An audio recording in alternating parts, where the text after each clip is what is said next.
Okay everyone, this is Nathan from Nathan's DIY Garage.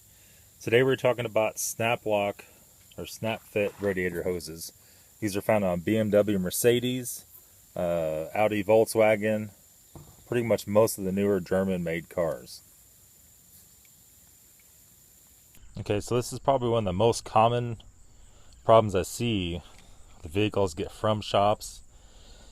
A regular shop that doesn't know these cars will just stick this back on there. So this fits in here like this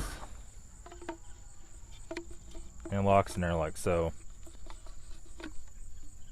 Okay, so you're gonna have a little indentation right there and a notch, and they're gonna slide together. The problem is inside this guy there's an O-ring. It's rubber. So you pull it off the car, that gets a little bit of dirt between it, a little bit of crusty stuff from antifreeze, rusty water, whatever you may have.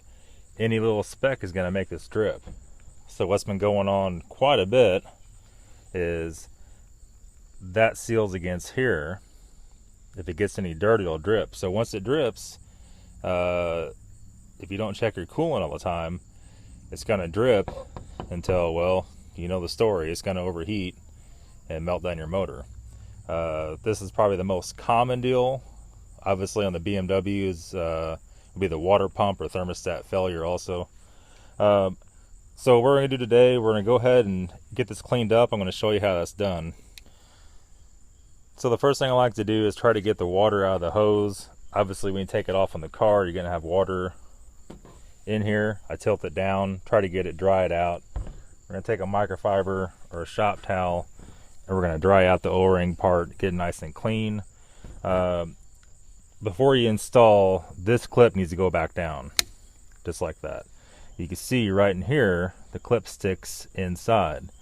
Well, that's what's going to lock it. So it's very important to get this locked right. If you do not, it's going to blow off on the highway and probably melt your motor down. So I like to use WD-40. Everybody's going to say don't use this on the rubber seal. I've been doing this for, well, since early 2000s. Never ever had a problem with this. WD-40 is not a real heavy oil. It's fairly light. So we're going to spray this on the rag like so, just a little bit. And we're going to go in here and we're going to clean out that oil ring. And we're just going to wipe it like that. And you can see it's clean all the way around. So what we're going to do, we're going to come in here with this. We're going to make sure that our notches are lined up. Right there and right there. We're going to put it on there and we're going to push it on there until it clicks. Just like that. Make sure your bail is all the way down with a wire retainer. And that is in there. That's not going to come out. When you start the car, I like to go over here when it's running and twist it. If you see any drips at all coming out of there, it's not good.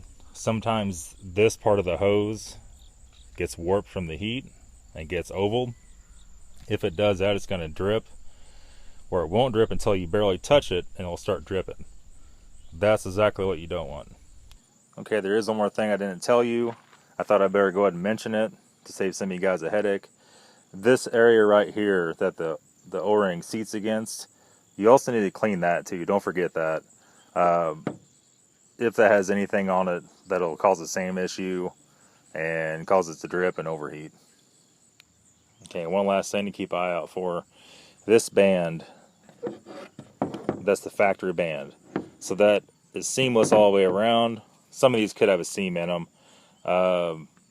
That is okay. What I've been seeing lately, I guess if somebody's too cheap to buy a $16 radiator hose, we end up with this. Now this guy was actually pretty good about it. He took a banding machine and clamped these two on, that one and that one. Usually people put hose clamps on here. That's not really what that's meant to do. I guess you could do it in a pinch. I've had a few cars in recently that had them on it, and they all dripped. So it didn't work out so good. If you're going to do this job, these hoses are not expensive at all whatsoever. Don't cheap out. Save yourself a motor or a head or pull block studs, whatever the problem may turn into. Okay, so hopefully you found today's video helpful. If so, please subscribe to my channel. Don't forget to like me on Facebook, Instagram, Nathan's DIY Garage.